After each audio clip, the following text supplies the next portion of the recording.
हम अपने बच्चों को स्कूल पहुंचाते और फिर स्कूल से लाने के लिए जाते। तो जब उनको स्कूल से लाने के लिए जाते तो समीप में ही एक दुकान थी और उस दुकान पर बैठ कर के और अपने बच्चों के छुट्टी होने की प्रतीक्षा किया करते। और जब स्कूल की छुट्टी होती तो बच्चे निकल कर के और अपने घरों के लिए जब जाते तो कुछ बच्चे अपनी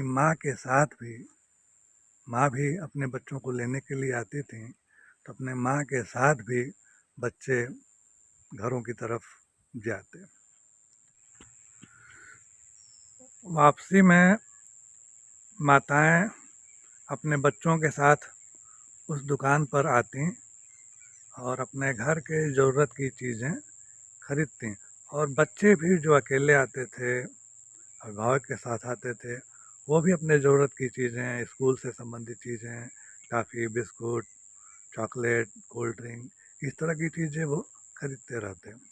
लेकिन कुछ बच्चों को वहाँ पर हम देखते जो अपनी माँ के साथ आते और माँ ज़रूरत की चीज़ें जब खरीदती तो बच्चे जो है कभी इधर कभी उधर दुकान पर तो चारों तरफ चीज़ें टंगी रहती हैं, अनेक प्रकार के नमकीन, chips, biscuit, chocolate, toffee, cold drink, अनेक प्रकार के लुभावने पैकेट टंगे रहते हैं। तो बच्चे चारों तरफ दुकान पर देखते रहते, जब तक माँ सामान खरीदती तब तक वो देखते रहते और मन ही मन यह सोचते कि कौन सी चीज़ इसमें सबसे बेहतर है जो हम खरीद सकते हैं। अगर माँ कह देती कि कोई एक चीज़ तुमको लेना है तो बच्चे तो डिसाइड भी नहीं कर पाते कि हमको लेना क्या है। और कई बार तो ऐसा होता कि बच्चे अपने माँ की क्षमता से बड़ी चीज़, जैसे टॉफ़ियाँ जो आती हैं दुकान पे, वो 1 रुपए की भी हैं और 50 रुपए की भी हैं। तो बच्चे होते हैं, महंगी चीज़ ही मांग देते थे। और वो महंगी चीज़ ऐसी कि अगर बार बार बच्चे रोज़ आग्रह करेंगे उसको, आज खाएंगे, फिर कल भी आग्रह करेंगे, परसों भी आग्रह करेंगे। और माँ बाप को पता होता है कि हमारी क्षमता कितनी है, हम अपने बच्चों को कितना दे सकते हैं, कितना खिला सकते हैं, बच्चे को यह चीज़ नुकसान करेगा, यह चीज़ फ़ायदा करेगा, माँ को तो सब पता होता है। लेकिन बच्चे तो आकर्षण में होते हैं और अपने स्वाद कलिका के अधीन होते हैं, तो वो अपने स्वादानुकूल चीज़ों का ही बच्चे डिमांड करते हैं। जो चीज़ें उनको आकर्षित करती हैं उन्हीं का वो डिमांड करते हैं। बच्चों को तो यह लेना देना नहीं रहता है कि ये महंगा है, ये हमको नुकसान करेगा, बस उनके स्वाद की पूर्ति होनी चाहिए। तो अपने माँ से वो जिद करते हैं कि मम्मी मम्मी ये वाली चीज़ लेनी है, मम्मी ये वाली चीज़ लेनी है, मम्मी ये किंडर जॉय खरीद दो ना, मम्मी ये चिप्स खरीद दो ना, मम्मी ये नमकीन का पैकेट खरीद दो ना, मम्मी ये वाली चीज़ खरीद दो ना। मम्मी उसी में किया करती। और कुछ बच्चे तो उसी में जिद कर देते, और जिद कर देते तो वहीं दुकान पर ही डांट भी पड़ती। और कभी कभी तो कुछ बच्चों की तो एक आध झापड़ पिटाई भी हो जाया करती, और बच्चे वैसे ही चिल्ला चिल्ला के रोते। और फिर माँ चल देती अपना सामान लेकर के, और पीछे पीछे बच्चे भी अपना, वैसे ही छोटे बच्चे अबोध बालक वैसे पीछे पीछे रोते हुए वो भी चल देते। माँ को सब पता होता है कि हमको क्या देना है। कई बार बच्चे इतना जिद कर देते हैं कि माँ को मजबूरी में, क्योंकि माँ तो दयालु होती है, बच्चे का जिद बच्चे को सुधारने के लिए थोड़ा डांटती है, लेकिन फिर उसको दया भी आ जाती है और उसके पास अगर सामर्थ्य होता है तो अपने बच्चे को वो चीज़ दिला देती है। कई बार बच्चे को माँ जो है डॉक्टर के पास भी ले जाती है और डॉक्टर से कहवाती है कि डॉक्टर साहब ये तरह तरह की चीज़ों का जिद कर रहा है, तो डॉक्टर उसको डरवाते हैं कि इंजेक्शन लगा देंगे, सुई लगा देंगे, देखो तुम्हारा दांत सड़ रहा है, दांत को हथौड़ी से गिलास से निकालना पड़ेगा।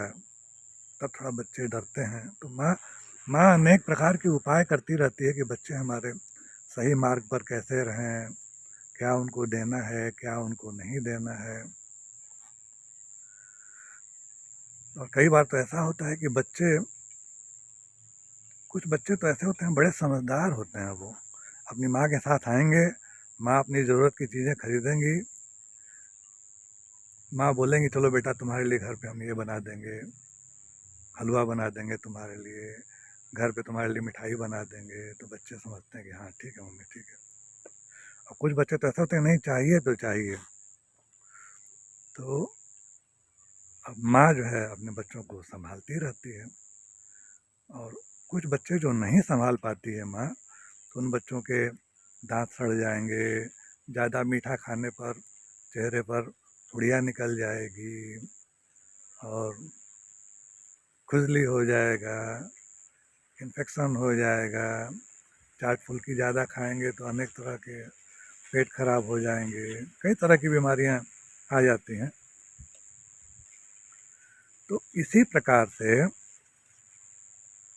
गायत्री साधना है। बहुत से लोग हमसे पूछते हैं कि हम गायत्री मंत्र का जप कर रहे हैं, और गायत्री मंत्र का जप करने से हमारी समस्या का समाधान हो जाएगा कि नहीं हो जाएगा, हम जो सोच रहे हैं वह हो जाएगा कि नहीं हो जाएगा, हम जो चाहते हैं वह हो जाएगा कि नहीं हो जाएगा। तो कोई भी, हम हों या आप हों या कोई भी हो, जब हम गायत्री मंत्र का जप करते हैं तो हम धीरे धीरे गायत्री माता के प्रिय हो जाते हैं। और ऐसे में गायत्री माता को पता होता है, गायत्री माता को यह पता होता है कि आने वाले समय में इसको किन किन चीज़ों की आवश्यकता पड़ सकती है। तो उन चीज़ों को वो खुद ब खुद मुहैया करवाती रहती हैं। और कुछ बच्चे, कुछ गायत्री मंत्र का जप करने वाले ऐसे होते हैं जो छोटे बच्चों की तरह, जैसे हम बताए, उसमें ज़िद्दी होते हैं, उनको अपने ज़रूरत की ही चीज़ चाहिए, एग्ज़ाम में बढ़िया नंबर लाना है, इसके लिए गायत्री मंत्र का जप करना है। और फिर जो है अच्छी नौकरी चाहिए, इसके लिए जप करना है। फिर बढ़िया शादी चाहिए, इसके लिए जप करना है। फिर अच्छे बच्चे हो जाएं, इसके लिए जप करना है। फिर बच्चे, मतलब ये चीज़ें जीवन पर्यंत लगी रहती हैं। तो जो सदैव गायत्री माता के अधीन होता है और हर चीज़ों के लिए जप करता रहता है, तो गायत्री माता को पता होता है कि इसको एग्ज़ाम में कितना नंबर दिलवा देना है, इसको किस प्रकार के लड़की से शादी करवा देना है, इसके जीवन में किस तरह का संतान होना चाहिए। गायत्री माता को यह पता होता है, तो समय समय पर उन्हीं तरह की चीज़ों को व्यवस्थित करके दिया करती हैं। बहुत से बच्चों को हम यह देखे हैं कि वो गायत्री माता का आंचल पकड़े और आईआईटी के लिए वो गायत्री मंत्र का जप कर रहे हैं, आईआईटी वो नहीं निकाल पाए। तो आईआईटी जब नहीं निकाल पाए तो भी तो उनको कहीं ना कहीं जाना ही है ना। तो गायत्री माता में इतनी सामर्थ्य है, इतनी शक्ति है कि उन बच्चों को ऐसी जगह पर भेज देती हैं कि वो बच्चे इस चीज़ को महसूस करते हैं कि वास्तव में यही जगह हमारे अनुकूल थी, यही पढ़ाई हमारे अनुकूल थी। क्योंकि गायत्री माता सब समझती हैं कि इसके दिमाग का स्तर कितना है, इसकी बौद्धिक क्षमता कितनी है, इसका सामर्थ्य कितना है। गायत्री माता हर चीज़ों का आकलन करती हैं। कई बार ऐसा होता है कि जब गायत्री साधक जब जिद करते हैं कि नहीं हमको ये चीज़ चाहिए ही चाहिए, तो गायत्री माता वो चीज़ दिलवा देती हैं, दिलवा देती हैं। लेकिन फिर गायत्री माता ऐसा नहीं है कि दिलवा के उसको फंसा देंगी। गायत्री माता जो है, जैसे मान लीजिए कि कोई जिद कर दिया कि हमको मोटरसाइकिल ही चाहिए, तो गायत्री माता को तो पता होता है कि हम मोटरसाइकिल लेगा और तेज़ स्पीड में चलाएगा और एक्सीडेंट करवा लेगा अपना। तो गायत्री माता को यह पता होता है, तो उसमें टाल मटोल करती हैं। फिर भी जब बालक जिद करता है तो उसको वो चीज़ें दे देती हैं। और आने वाले समय में एक्सीडेंट भी होता है और बुरी तरह से एक्सीडेंट होता है, लेकिन उसमें भी वो बचा लेती हैं। और जब बालक जब बच जाते हैं तो बच्चों को यह पता चलता है कि अरे गायत्री माता हमको बचाई हैं। तो श्रद्धा और तो गायत्री माता, लेकिन कुछ लोग उसमें ऐसे हैं कि वो ये सोचते हैं कि हम गायत्री माता का जप कर रहे हैं, फिर भी हमारा एक्सीडेंट क्यों हो गया, लाभ की जगह पे नुकसान हो गया। तो नुकसान नहीं हुआ, गायत्री माता आपको बचाई। आप जिद कर रहे थे तो मोटरसाइकिल दिलवाई, आपका एक्सीडेंट भी हुआ और वो आपको बचाई। इस प्रकार से अनेक घटनाएं हमारे सामने हमारे जीवन में आते हैं और गायत्री माता हमको हर समय समस्याओं से बचाती रहती हैं। कुछ लोग, अधिकांश लोग तो ऐसे होते हैं कि कुछ न कुछ संकल्प लेकर के वो जो है गायत्री मंत्र का जप करते हैं, और कुछ लोग ऐसे होते हैं कि जिनके मन में कोई इच्छा नहीं होती है, बिना इच्छा के सिर्फ उनको गायत्री माता से प्रेम होता है, गायत्री मंत्र से लगाव होता है, और बिना इच्छा के, बिना किसी कामना के वह गायत्री मंत्र का जप करते रहते हैं। उनके जीवन में कुछ अच्छा हो तो और कुछ बुरा हो तो उनको इस चीज़ से मतलब ही नहीं होता है। जीवन तो जीवन है, जीवन में तो अच्छा और बुरा दोनों ही है। जीवन में बरसात भी है, जीवन में गर्मी भी है, जीवन में ठंड भी है। जीवन तो परिवर्तनशील है, कुछ न कुछ तो होता ही रहेगा। तो कुछ लोग ऐसे होते हैं जो बिना किसी कामना के, बिना किसी उद्देश्य के निरंतर गायत्री मंत्र का जप करते रहते हैं। और जो ऐसे लोग होते हैं जो निरंतर जप करते रहते हैं, तो उनके जीवन में जब जब जिन जिन चीज़ों की ज़रूरत होती है, गायत्री माता वह देती रहती हैं। हम अक्सर ऐसा देखते हैं, हमको दो तरह के लोग दिखाई देते हैं। एक तो वो होते हैं जो गायत्री मंत्र का नियमित जप करते रहते हैं, और दूसरे वो होते हैं जो गायत्री मंत्र का जप नहीं करते हैं। तो हम यह देखें, अब यह कोई ज़रूरी नहीं है कि गायत्री मंत्र का जप करने वाला ही प्रतिभाशाली हो। जो गायत्री मंत्र का जप नहीं करता है वह भी प्रतिभाशाली हो सकता है। लेकिन हम यह देखे हैं कि गायत्री माता का अगर कोई आंचल पकड़ लिया, गायत्री माता की गोदी में अगर कोई बैठ गया, तो अगर वह कम प्रतिभाशाली भी है, पढ़ने में बहुत ज़्यादा तेज नहीं भी है, तो वह एक बिना गायत्री मंत्र का जो जप किया हुआ प्रतिभाशाली बालक है, उसके कैटेगरी में वह, उसकी श्रेणी में वह शामिल रहता है। चाहे जैसे उस तक वह पहुंच जाए, उसकी बराबरी कर ले। और कभी कभी तो हम ऐसा भी देखे हैं जब वो उससे आगे भी निकल जाता है। हम एक लड़के को जानते हैं, उस लड़के के पिताजी गायत्री साधक, गुरु जी का, गायत्री माता का लगातार वह प्रचार प्रसार करते और गायत्री माता का काम करते।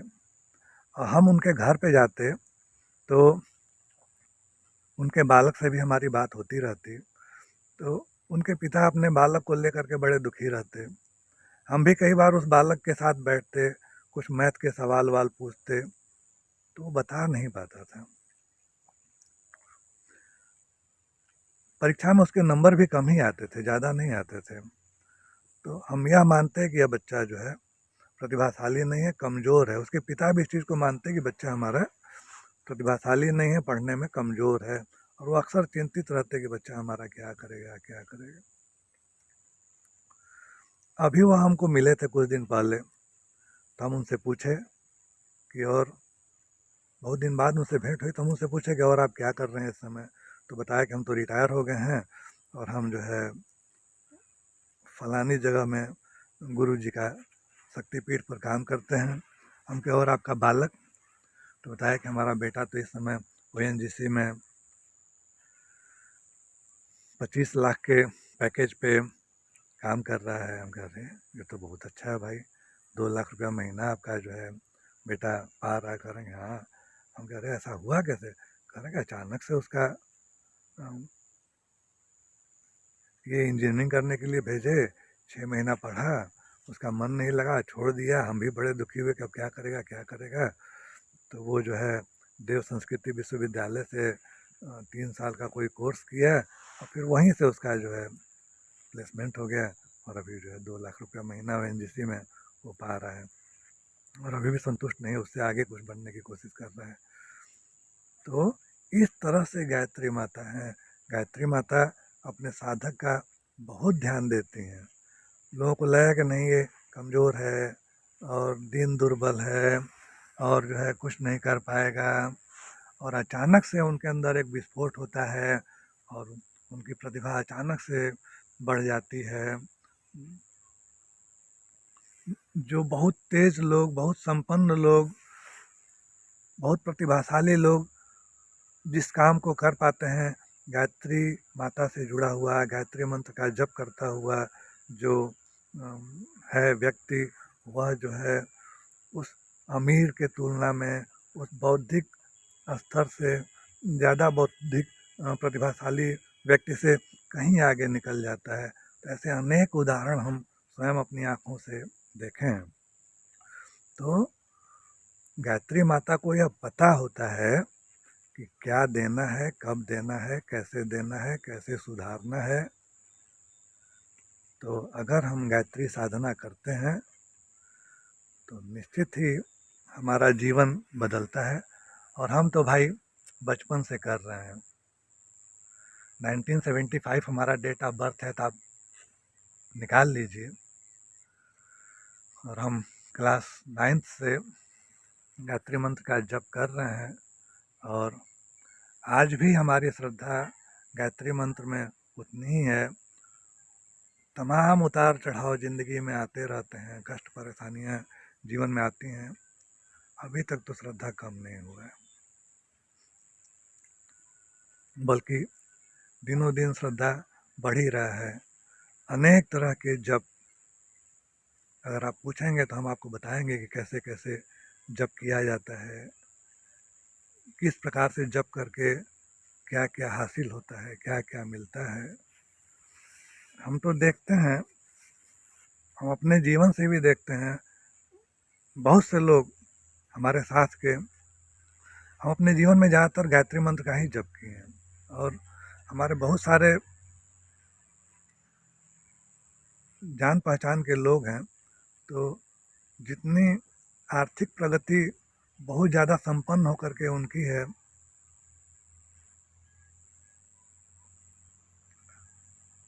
हम भी अपने आप को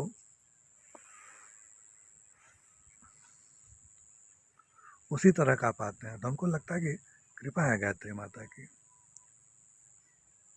तो हम तो आप सबसे यह अनुरोध करेंगे कि अगर आप किसी कामना के लिए भी जप करेंगे तो भी चीज़ें आपको मिलेंगी, और बिना कामना के अगर जप करेंगे तो गायत्री माता स्वयं से समय समय पर जब जब जो चीज़ें आपको चाहिए वह देंगी, क्योंकि माता जी को, गायत्री माता को सब पता है कि क्या देना है, कब देना है। तो आइए हम लोग निरंतर गायत्री मंत्र का जप करते रहें। बहुत बहुत धन्यवाद आपको।